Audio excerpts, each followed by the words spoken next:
네, 인사드리겠습니다. 수학답게 공부하자 서유택입니다. 반갑습니다. 우선은 그 중상고 1학년 기출 먼저 분석을 좀 간략하게 도와드릴게요. 이제 제가 나눠드린 그 핸드아웃 자료 같이 보시면서 들으시면 될 것 같아요. 네, 이제 다만 그 핸드아웃 자료에 사소한 오타가 있어서 제가 문항수 먼저 다시 언급하고 시작하도록 하겠습니다. 우선 작년 1학기 중간고사 때는 객관식 14문제, 이제 배점은 총 70점이었고요. 그다음에 단답형 2문제, 배점은 총 10점이었습니다. 그다음에 이제 서술형 4문제로 배점은 총 20점이 나오면서 각 문항당 평균 점수는 이제 5점으로 모두 다 동일하게 배점이 나오게 됐습니다. 그래서 이제 매년 중상고 1학년 같은 경우는 이제 20문제 또는 21문제에서 왔다 갔다 하면서 이제 출제가 되고 있기 때문에 이 문항수가 뭐 다른 학교에 비해서 적은 편도 아니고 많은 편도 아니에요. 딱 적절한 문항수로 출제가 되고 있다. 이렇게 기억을 해주시면 될 것 같습니다. 그다음에 이제 중요한 건 이제 난이도잖아요. 그래서 이제 난이도적인 부분을 설명을 드릴게요. 이제 중상고가 이제 다른 학교에 비해서 수학 같은 경우에 좀 어렵습니다. 그래서 이제 제가 난이도가 어떻게 출제가 되는지 조금 표로 간략하게 잡아놨어요. 그래서 어머님들이 이 표를 보시면은 이제 오른쪽에 빨간색으로 체크되어 있는 것들이 중상 이상의 난이도예요. 그럼 전체 20문제 중에 도대체 중상 이상이 몇 문제가 출제가 됐을까? 제가 직접 세보니까 총 8문제 출제가 됐어요. 그러면 중상 이상의 문제가 총 40%를 차지하고 있습니다.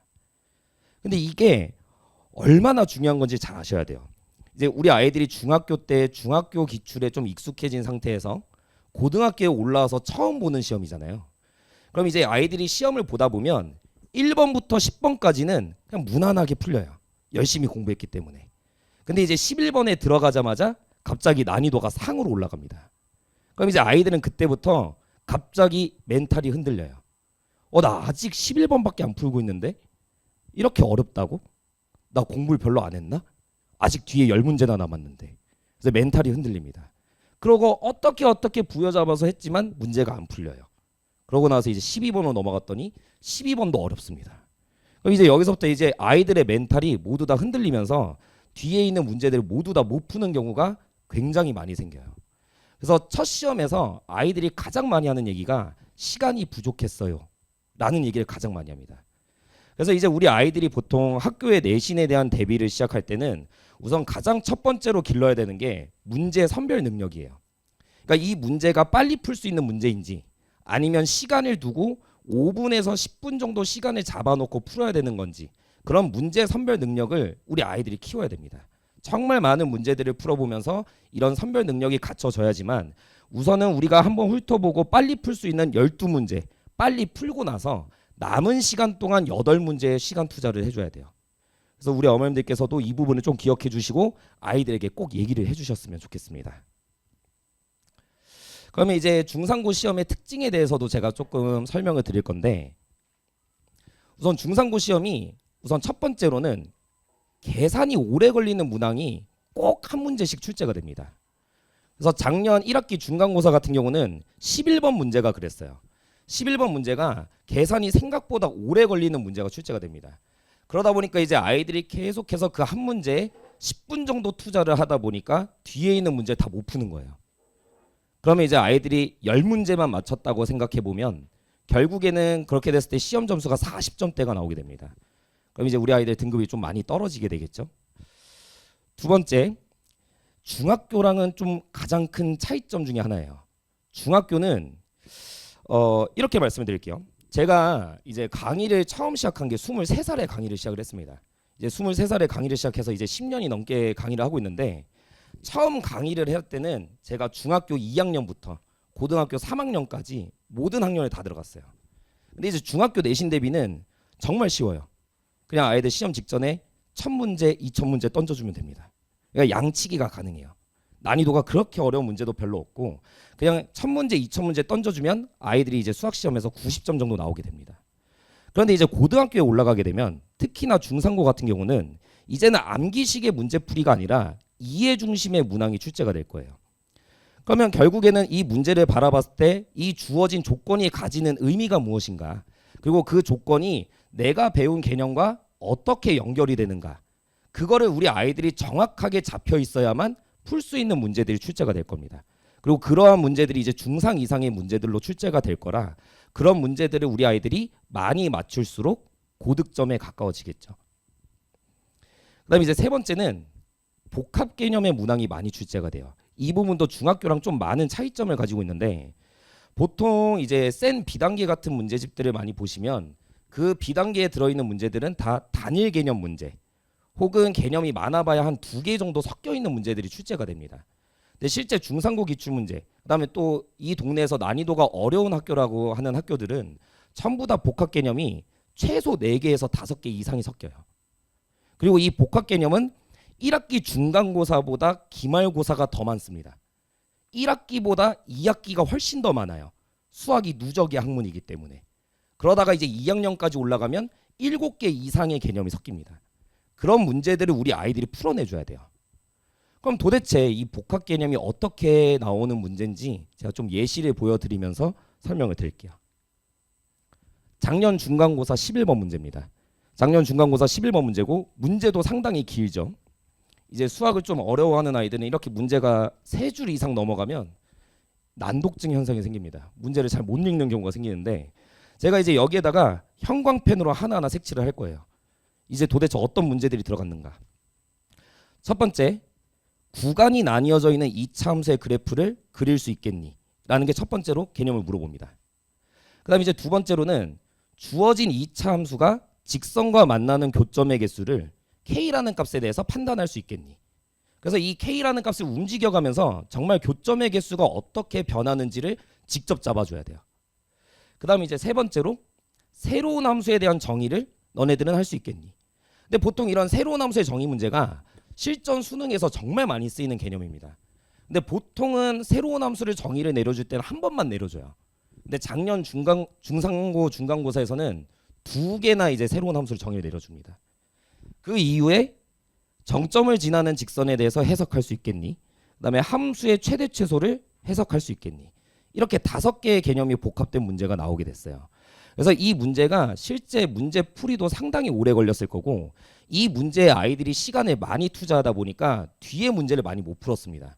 그래서 등급 컷도 상당히 좀 낮게 나오게 됐었는데 우리 아이들이 이런 문제 풀이에 대한 연습이 많이 이루어져야 된다는 거예요. 단순히 시중 문제집에 있는 센 B단계를 풀고 나서 풀 수 있는 문제들이 아니라는 뜻이에요. 그럼 이제 우리 아이들이 도대체 어떻게 내신 대비 전략을 잡아야 되는가, 그 부분에 대해서도 제가 설명을 드릴게요. 우선은 첫 번째는 시간 관리입니다. 그래서 우리 아이들이 시간 단축이 반드시 필요해요. 근데 이 시간 단축을 우선 첫 번째로 어떻게 하느냐, 중난이도의 문항은 최대한 빠르게 풀어내야 됩니다. 아까 전에 제가 총 20문제 중에 8문제가 중상 이상이고 12문제는 중난이도 이하의 문제예요. 그러면 이 12문제를 몇 분 이내에 끝냈어야 되냐면 10분 이내에 끝냈어야 돼요. 10분 이내에 12문제를 끝내고 남은 40분 동안 8문제를 푸는 거예요. 그럼 이 8문제에 40분 동안 풀게 되면 한 문제당 적어도 5분은 투자할 수 있기 때문에 최대한 많은 문제를 풀어낼 수가 있을 겁니다. 그래서 우리 아이들이 수학을 공부할 때 중난이도부터 막혀버리면 정말 큰일 나는 거예요. 그래서 우선은 중난이도의 문항은 빠르게 풀이할 수 있도록 많은 연습이 진행이 돼야 된다. 그 다음에 이제 두 번째로 실전 테스트를 좀 진행해야 됩니다. 실전 테스트를 하는 이유가 아까 전에도 제가 말씀드렸듯 문제 선별 능력이 되게 중요해요. 이 문제를 보자마자 내가 이 문제를 빠르게 풀 수 있는 문제인지 아니면 시간을 좀 투자해야 되는 문제인지에 대한 선별 능력이 필요합니다. 근데 이 선별 능력은 아이들이 그냥 집에서 문제를 주구장창 푼다고 해서 생기는 게 아니에요. 그래서 실전 테스트 정말 딱 50분을 재고 나서 그 50분 동안 문제를 빠르게 훑어보고 문제를 선별하는 연습을 좀 많이 해줘야 됩니다. 그래서 이제 제가 수업 시간에는 매 시간 강남권 내신 기출 문항들을 가지고 50분 동안 테스트를 볼 거예요. OMR을 체크하는 것까지 해서. 그래서 이제 아이들이 그 테스트 시간 동안 계속해서 문제를 선별하는 능력을 키워줘야 됩니다.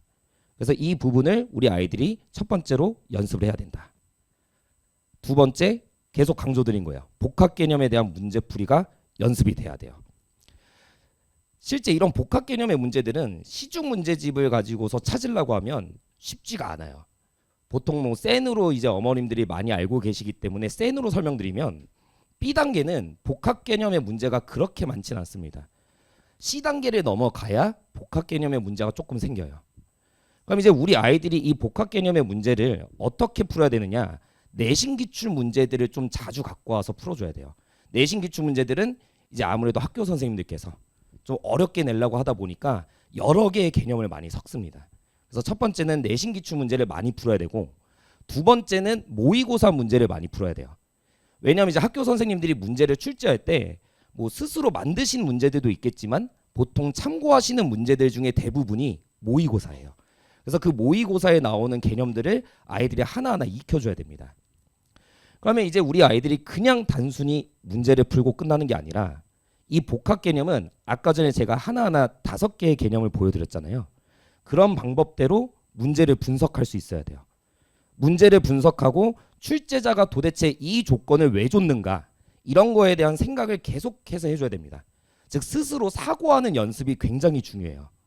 근데 이제 대부분의 아이들이 스스로 사고하는 연습이 잘 안 되어 있습니다.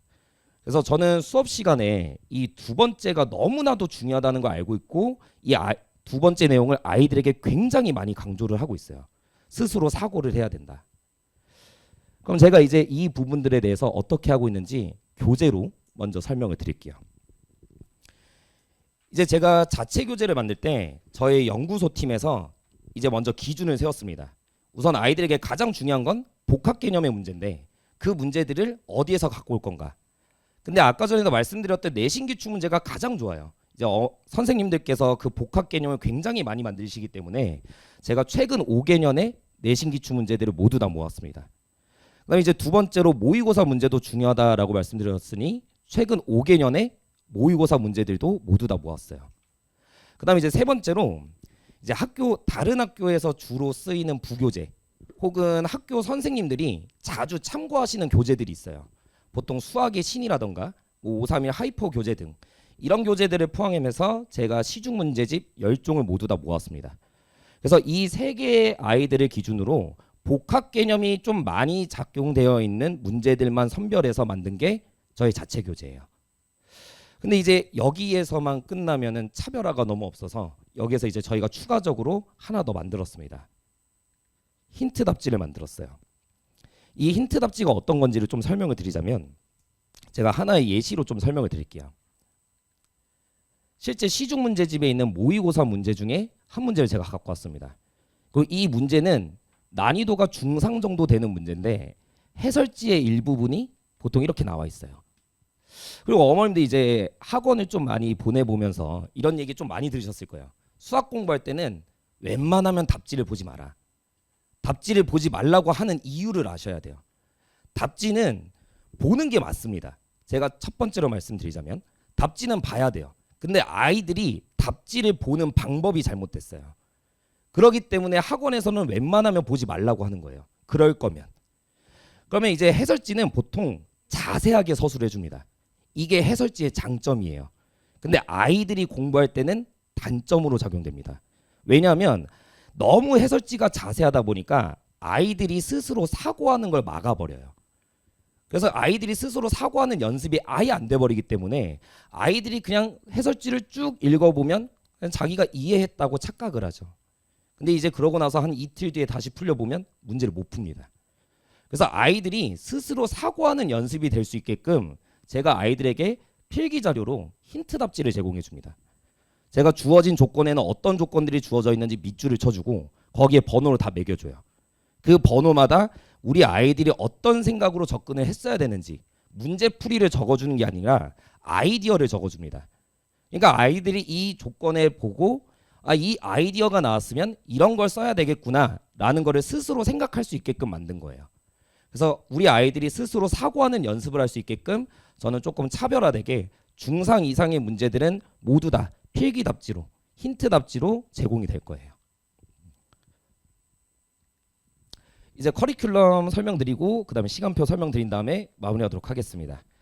이제 가장 중요한 건 이제 이렇게 제가 수업 시간에 뭐 복합 개념의 문제풀이를 설명해주고 뭐 심화 개념도 설명해줬으면 아이들이 스스로 반복과 복습을 많이 해줘야 돼요.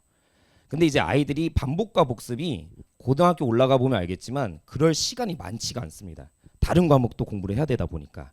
그래서 제가 커리큘럼을 짤 때는 최대한 많은 반복과 복습을 할 수 있게끔 제가 커리큘럼을 짜놨어요. 그래서 저는 항상 시험 기간에 3월 달에는 중간고사 범위에 대해서 1회독을 먼저 진행을 합니다. 그래서 중간고사 범위에 나오는 문제들 중 우리 아이들이 반드시 알아야 되는 필수 유형의 문제들까지 포함을 해서 한 바퀴를 먼저 돌릴 거예요. 그 다음에 이제 4월 달에 들어가게 되면 이제 조금 더 난이도가 어려운 문제를 가지고 또 복합 개념이 많이 섞여 있는 문제들을 가지고 두 바퀴를 돌립니다. 그 다음에 이제 마지막으로 세 번째는 시험 직전에 파이널 예상 기출 문제들을 가지고서 다시 한번 세 바퀴를 돌릴 거예요. 이렇게 우리 아이들이 적어도 세 번의 복습은 들어가야 학교 내신에서 고득점의 가능성이 생깁니다. 그래서 제 커리큘럼은 3월 달부터 진행되는 모든 커리큘럼이 시험 기간에는 전부 다 세 번의 반복과 복습이 들어갈 수 있는 커리로 짜진다라고 보시면 될 것 같습니다.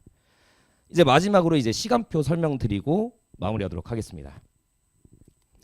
이제 제가 진행하는 고1 정규반은 3월 7일 개강을 시작으로 월요일과 금요일에 진행이 됩니다.